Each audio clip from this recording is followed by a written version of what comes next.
오늘은 행복한 그리스도인이라는 제목으로 하나님 말씀 함께 나누도록 하겠습니다. 긍정 심리학자의 창시자인 이 마티 셀리그만이라고 하는 이 심리학 박사는 인간의 행복한 삶의 세 가지 조건을 이야기했는데요. 첫 번째가 바로 이 즐거움이라는 것입니다. 인간의 본능과 욕구를 충족시켜 줄 수 있는 이 즐거움이 행복을 위한 첫 번째 요소다라고 하는데, 우리가 이제 영적인 것을 추구해야 되지만 육을 입고 있기 때문에 맛있는 것도 먹고 또 필요하면 자고 또 유희를 즐기는 것들이 우리 삶에 즐거움을 준다는 것이죠. 그리고 그것이 행복의 요소라고 합니다. 두 번째 요소가 몰입입니다. 자신이 잘하는 것 혹은 좋아하는 것을 하게 되면 시간 가는 줄을 모르게 되는데, 인간은 그때 거기서 행복을 느낀다라고 합니다. 그리고 마지막으로 세 번째 조건이 삶의 의미라는 것입니다. 자신이 지향하는 삶의 목표와 행위 속에서 나아가는 방향이죠. 우리가 하고 있는 일이나 인생을 살아가면서 의미를 찾을 때 그 사람은 거기서 또한 행복을 누릴 수가 있습니다. 그렇다라고 하면 이제 우리가 육적인 삶도 살지만 예수 그리스도 안에서 영적인 것을 추구하는 우리 성도는 어떻게 즐거워해야 될까? 예수로만 즐거워하고 또 성령 충만해서 주님께 몰입이 되고 또 우리 삶의 의미가 어떤 일이나 이 세상 속에서 찾는 것도 필요하겠지만, 결국 하나님께서 말씀하신 대로 하나님의 나라와 하나님의 의를 구하는 삶을 살아갈 때 거기에 반드시 행복이 따를 줄 믿습니다. 많은 사람들은 행복을 위해서 살아가지만 예수님을 내 구주로 모시고 또 주님께서 원하시는 삶을 살아가다 보면 행복이라는 감정은 부수적으로 필연적으로 따라오게 될 줄 믿습니다. 특별히 오늘은 이 본문 말씀, 지난주에 이어서 사무엘상을 통해서 이 본문의 말씀을 통해서 행복한 그리스도인의 모습에 대해서 함께 좀 나누고자 합니다. 어떤 사람이 행복한 그리스도인일까요? 예수를 믿는 사람을 그리스도인이라고 하는데, 어떤 사람이 행복한 그리스도인일까요? 첫째로 은혜를 기억하는 성도들이 행복한 그리스도인입니다. 은혜를 기억하는 것이 필요합니다. 오늘 본문 말씀 19절과 20절 말씀을 같이 한번 읽어보도록 하겠습니다. 그들이 아침에 일찍이 일어나 여호와 앞에 경배하고 돌아와 라마의 자기 집에 이르니라. 엘가나가 그의 아내 한나와 동침하매 여호와께서 그를 생각하신지라. 한나가 임신하고 때가 이름에 아들을 낳아 사무엘이라 이름하였으니 이는 내가 여호와께서 그를 구하였다 함이더라. 아멘. 하나님께서는 이 불임으로 고통받고 있는 한나를 건져 주셨습니다. 구원해 주신 것이죠. 그리고 하나님의 말씀은 특별히 한나를 기억하셨다라고 하고 있습니다. 그녀를 기억했다라는 것입니다. 한나가 임신을 하게 된 것은 자연스러운 것이 아니라 하나님의 은혜였음을, 그리고 전적인 하나님의 섭리 가운데 진행되었던 일임을 성경은 증거하고 있습니다. 바로 하나님의 크신 은혜가 한나의 개인의 삶 가운데 임했다라는 것이죠. 그리고 마침내 한나에게 이 사무엘이라고 하는 남자 아이를 허락하셨습니다. 우리 또한 이런 은혜를 입은 사람이죠. 한나뿐만 아니라 이 자리에 있는 저와 우리 모든 성도님들은 이미 하나님의 은혜를 경험한 사람들입니다. 하나님의 은혜가 있었기 때문에 우리가 예수 그리스도를 믿고 하나님의 자녀가 된 것이죠. 혹시나 예전에 처음 예수 믿었던 그 구원의 감격을 기뻐하십니까? 중간에 이제 회심을 해서 믿으신 분들은 그 구원의 감격이 더 크게 기억이 될 것이고, 모태신앙이지만 자연스럽게 그 회심의 진행 절차 가운데 또 성인이 되었을 때 부모님의 신앙이 아니라 나의 신앙을 고백했던 시기가 있습니다. 그때 구원의 감격이 있죠. 하나님의 은혜로 나 같은 사람을 하나님 자녀 삼아 주셨구나. 이 첫사랑의 감격이 있는데 우리는 그것을 잃고 살아갈 때가 있다는 것입니다. 신앙생활을 하다 보면은요, 그러니까 하나님의 크신 은혜를 우리가 이미 경험하고 누리고 있는데 이것을 잃어버리고 살아갈 때가 많다라는 것이죠. 하나님께서 우리에게 이미 생명을 주셨는데 그 생명을 온전히 누리지 못한 채 세상 속에서 살아갈 때가 많습니다. 그리고 이 하나님의 은혜라는 것은 우리의 노력으로 얻은 것이 아니라 전적인 하나님의 선물입니다. 그런데 우리는 이것을 잃어버리고 세상 속에서 살아갈 때 힘들어합니다. 그리고 원망하고 불평합니다. 그리고 한 주간 또 삶을 살다가 주님 전에 나왔을 때 또 하나님 앞에서 그것을 기억하면 참 감사한데 그러지 못하고 또 예배를 드릴 때가 저에게도 있고 우리 성도님들의 삶 가운데도 있다라는 것이죠. 근데 어떠한 그리스도인들, 어떠한 성도님들이 참 행복한가 이렇게 관찰을 하다 보면 하나님께 받은 은혜를 간직하고 기억하고 살아가는 분들이 행복하게 신앙생활도 하고 교회 밖에서 삶을 살아가는 것들을 바라보게 됩니다. 우리가 이 은혜 받는 것도 참 중요한 것 같습니다. 은혜 받는 것도 참 중요한데 그 받은 은혜를 기억하고 지키는 것이 참 중요한 것 같아요. 그리고 특별히 은혜 받은 사람의 특징이 뭡니까? 그 입술에 감사의 고백이 나타난다는 것이죠. 의지적으로 감사할 것을 찾게 됩니다.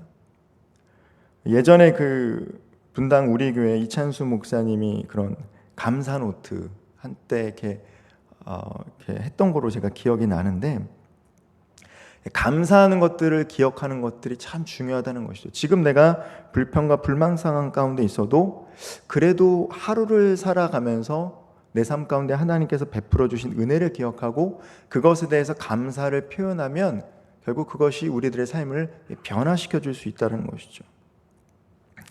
오스카 와일드가 쓴 단편으로 알려진 이 그날 이후라는 책이 있다라고 합니다. 그래서 저도 이것을 스크랩을 이렇게 예화를 찾아보고 이 책을 한번 찾아서 읽어보고 싶었는데 아무리 찾아도 이 그날 이후라는 이 한글로 번역된 게 없어서 그런지 찾지는 못했는데 이 그날 이후라고 오스카 와일드가 쓴 단편이라고 하는데 출처는 좀 불분명하지만 그래도 어느 정도 참 그 스토리 가운데 정말 이런 이야기가 있겠구나 하는 이야기가 있습니다. 잠깐 소개시켜 드리면 어느 날 예수님은 자신에게 치유받은 사람들이 어떻게 사는지 궁금해서 그들을 찾아가셨다라고 해요.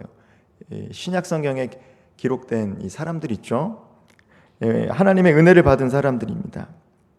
걷지 못하는 장애인을 찾아갔습니다. 그가 이제는 걸을 수 있는데 하나님의 은혜에 감사하고 살아갈 줄 알았는데 더 이상 구걸하지 못해서 한탄하며 술로 세월을 보내는 그 장애인을 만났다라는 거예요. 그리고 우리가 요한복음 8장에 나오는 음행으로 용서받는 여인, 은혜 받았는데 찾아가 보니까 사람들에게 둘러싸였지만 그 외로움을 이기지 못하고 다시금 옛생활로 돌아갔다는 것입니다. 그리고 시각장애를 치유받은 사람은 두 눈을 뜬 후 바라본 세상의 실망에서 싸움꾼이 되었다. 이런 이야기가 있습니다. 그럴 법도 하죠. 우리는 다 은혜 받으면 그들이 예수님의 제자가 될 것 같고 하나님 나라를 위해 헌신할 것 같은데 그들의 성정과 우리들의 성장은 별반 다르지 않다는 것입니다. 우리도 은혜 받았지만 그렇게 살아가기가 어렵다는 것이죠. 그렇다면 오스카 와일드가 썼다라고 하는 그날 이후에 나오는 이 이야기처럼 어쩌면 그들 또한 계속 은혜 가운데 머무르면서 하나님을 위해서 헌신하며 살았던 것이 아니라 받은 은혜를 기억하지 못하면 옛생활로 돌아갈 수밖에 없다는 것입니다. 그래서 정말 하나님의 은혜를 기억하는 것이 참 중요합니다. 기억하는 것이 참 중요하다는 거예요. 사람은 망각을 하기 때문입니다. 그래서 말씀의 자리에서 기도의 자리에서 우리는 은혜 받기를 사모해야 하지만 은혜 받는 것을 사모한 것만큼이나 이미 하나님께서 우리들의 삶 가운데 허락하신 은혜를 반드시 기억해야 할 줄 믿습니다. 기억하는 것이 필요합니다. 이미 우리들의 삶 가운데 넘치는 은혜를 다 주셨는데 우리가 이것을 잊어버리고 살 때가 있다라는 것이죠. 특별히 우리 삶 가운데 어려움이 찾아오거나 혼자 감당하기 힘든 일들이 찾아오면 우리는 이것을 다 잊어버립니다. 이것은 하나님에 대해서만 잊어버리는 게 아니라 사람과 사람 사이에서 나타나는 현상이에요. 사람들은요, 상대방이 잘해줬던 것들을 기억하고 그 은혜를 계속 기억하는 게 아니죠. 아무리 잘해줬던 사람이라도 내 마음 조금만 서운하게 하면 그 사람에 대해서 반감을 갖는 게 연약한 육신을 입고 있는 우리의 모습입니다. 신앙생활도 마찬가지인 것 같아요. 하나님을 사랑하고 하나님 은혜를 받았지만 우리는 이것을 잊어버리고 살 때가 많다라는 것이죠. 그래서 특별히 이 기도의 자리에 나왔을 때 기도하는 가운데 하나님의 은혜를 떠올리는 그 과정이 너무나도 중요합니다. 특별히 하나님의 약속의 말씀을 기억하는 것이 참 중요합니다. 우리가 신앙생활을 하다 보면 우리는 감정에 휩싸여서 삶을 살아갈 때가 많고 신앙도 그렇게 될 때가 많은데, 내가 느껴지는 감정과 별개로 하나님이 나와 함께 동행하지 않는다라고 느껴질 때와도 별개로 약속의 말씀이 나를 사랑하는 아들이구나, 나를 여전히 사랑하는 딸이라 부르신 그 하나님을 믿는다면 우리의 상황과 나의 감정에 눌리는 것이 아니라 약속의 말씀을 믿고 기도의 자리에서 다시금 하나님의 은혜를 회복하는 것들이 반드시 필요할 줄 믿습니다. 우리가 그 자리에 나아가 마음의 소원을 아뢰고 하나님의 음성을 들을 수 있어야 됩니다. 한나를 기억해 주셨던 하나님이 오늘 저와 성도님의 삶의 자리에서 하나님의 은혜를 부어주시기를 소망합니다. 그리고 그것을 다시금 기억할 수 있는 저와 우리 모든 성도님들 되기를 주님의 이름으로 축복드리겠습니다. 두 번째로, 어떠한 성도가 행복한 성도인가? 하나님의 은혜를 늘 기억하며 감사를 고백하는 성도는 행복한 삶을 살아갈 수 있는데, 둘째로 오늘 본문 말씀 21절과 23절을 같이 읽어보면 나오는데, 예수 그리스도를 주님으로 모시는 성도가 행복한 성도다라는 것이죠. 21절과 23절 말씀을 제가 한번 읽어보겠습니다.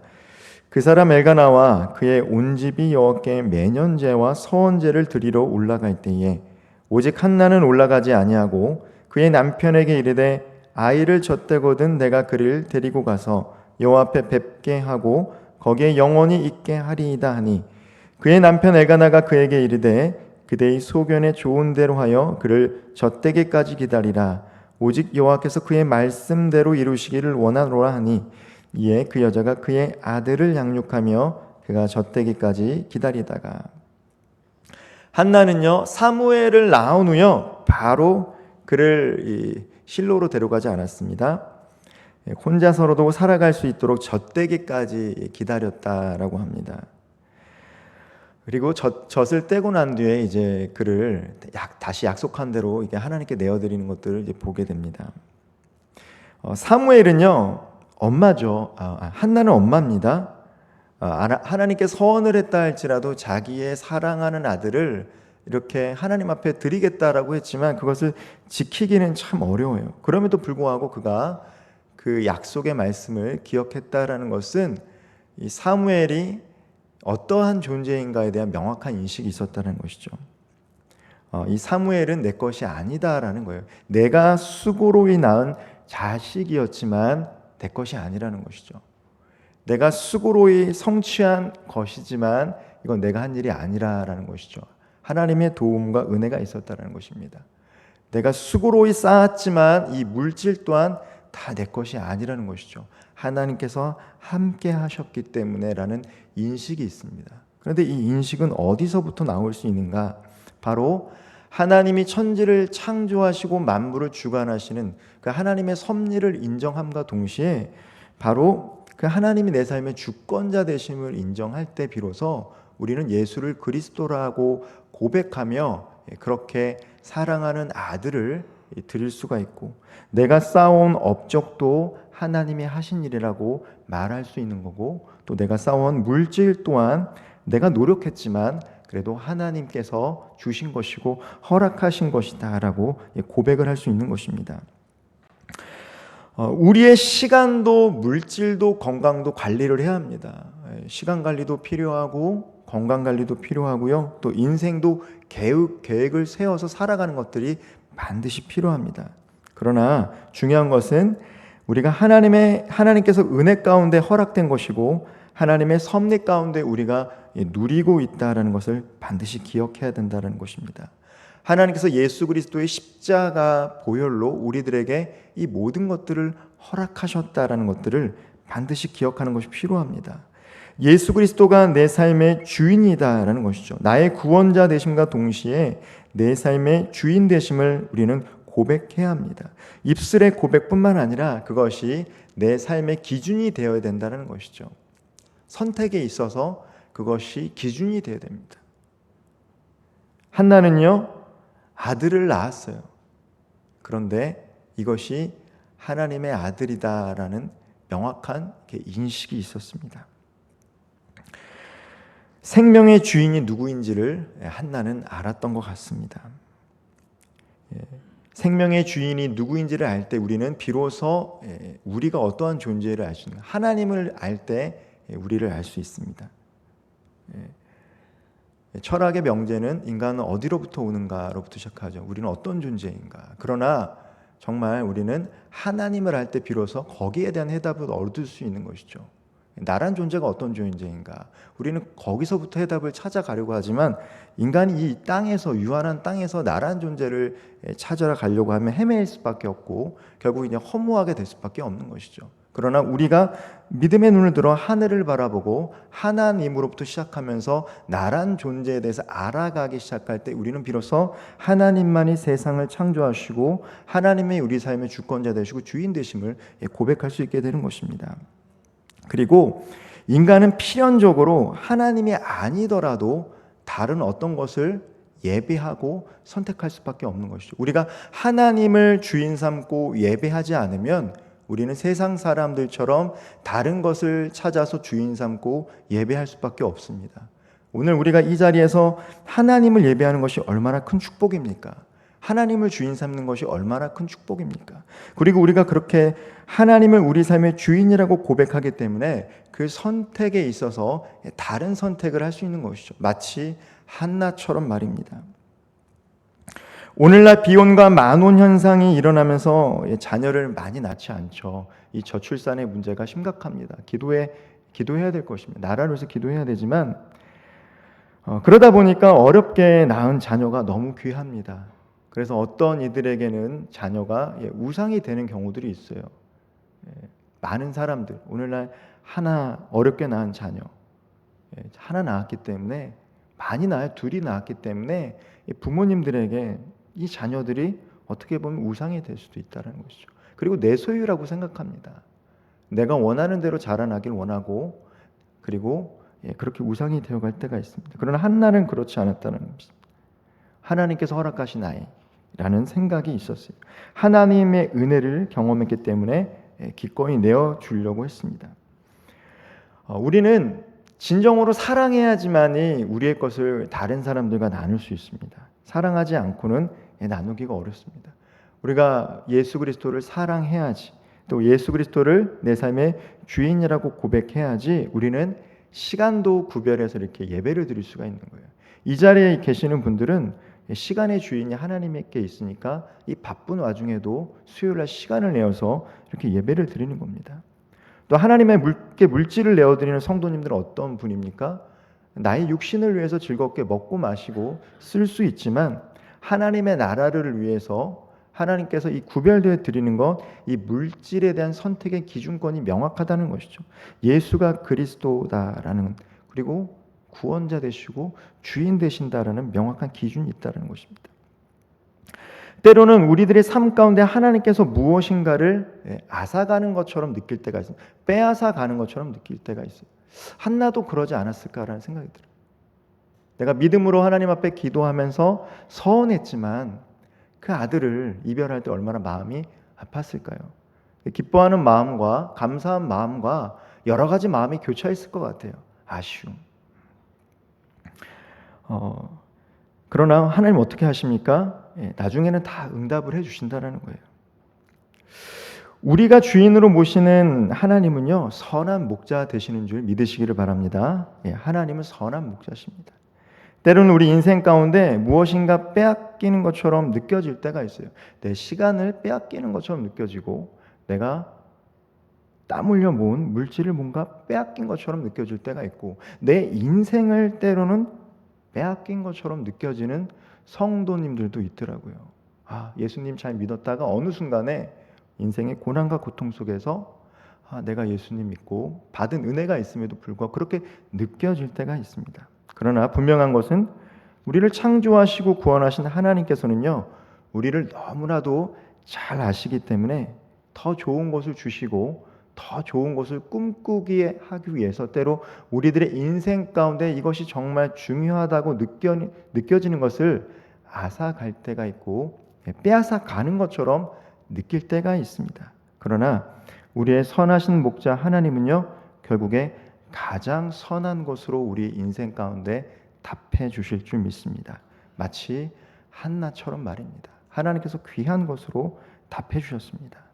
그것을 믿고 정말 하나님께 받은 은혜뿐만 아니라 정말 예수 그리스도가 내 삶의 주인 되심을 믿고 신앙생활 하실 수 있는 저 우리 모든 성도님들 되기를 소망합니다. 마지막으로요, 어떤 성도가 행복한 성도인가? 바로 헌신하는 성도가 행복한 성도입니다. 하나님께 충성된 성도가요, 나중에는 행복한 성도가 됩니다. 우리 28절 말씀을 같이 한번 읽어보도록 하겠습니다. 함께 읽겠습니다. 그러므로 나도 그를 여호와께 드리되 그의 평생을 여호와께 드리나이다 하고 그가 거기서 여호와께 경배하니라. 한날은 그의 아들 사무엘이 하나님의 소유다라는 것에 그치지 않고 젖을 떼자 함께 여호와의 집으로 올라가 사무엘을 평생 하나님께 서원했던 대로 드렸습니다. 이 한나의 집은 부유했죠. 이 소를 이렇게 드리는 걸 보면 당시 구약 시대의 제사는 그 사람의 경제 형편에 따라서 제물을 드립니다. 가난한 사람들은 뭐 양, 더 가난하면 비둘기, 정말 가난하면 이제 번제가 아니라 소제, 곡식으로 이렇게 하나님 앞에 예배를 제사를 드리는 거죠. 그런데 이 한나는 이렇게 귀한 이 송아지, 소 드리는 거 보면 매우 부유한 사람이었어요. 그 부유한 집안에 정말 자기의 대를 이을 아이 하나가 태어났는데 기꺼이 하나님 앞에 올려 드리는 거예요.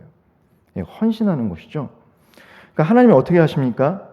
하나님이 말씀을 이렇게 읽어보면 하나님이 한나에게 태의문을 여셔서 결국에는 세 아들과 두 딸을 더 주십니다. 세 아들도 주시고 두 딸을 주셔서 가문을 잇게 하시는 것이죠.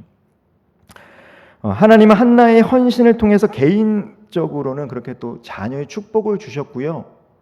한나의 헌신을 통해서 어떻게 합니까? 이 이스라엘이라는 이 공동체 가운데는 마지막 사사요 선지자였던 사무엘을 통해서 이스라엘 시대에 왕이 없어서 자기의 소견대로 살아갔던 그런 무질서한 영적인 상태 가운데 하나님을 다시금 드러나게 하는 귀한 일꾼을 이스라엘 공동체 가운데 허락하신 거예요. 한 생명을 하나님께 올려드리니 하나님 그 생명을 통해서 더 많은 생명을 살리는 놀라운 역사가 오늘 이 본문에 기록이 되고 있는 것이죠. 오늘 이 자리에서 예배를 드리는 저와 여러분도 어느 누군가의 헌신이 있었기 때문에 이 자리에 있는 것입니다. 누군가의 헌신이 있었어요. 물론 성령의 은혜로 인해서 우리가 마음의 문을 열고 믿음의 고백을 통해 이 자리에 있지만 그 자리에 오기까지는 또 육신을 입고 있는 분들의 수고와 헌신이 있었다는 것이죠.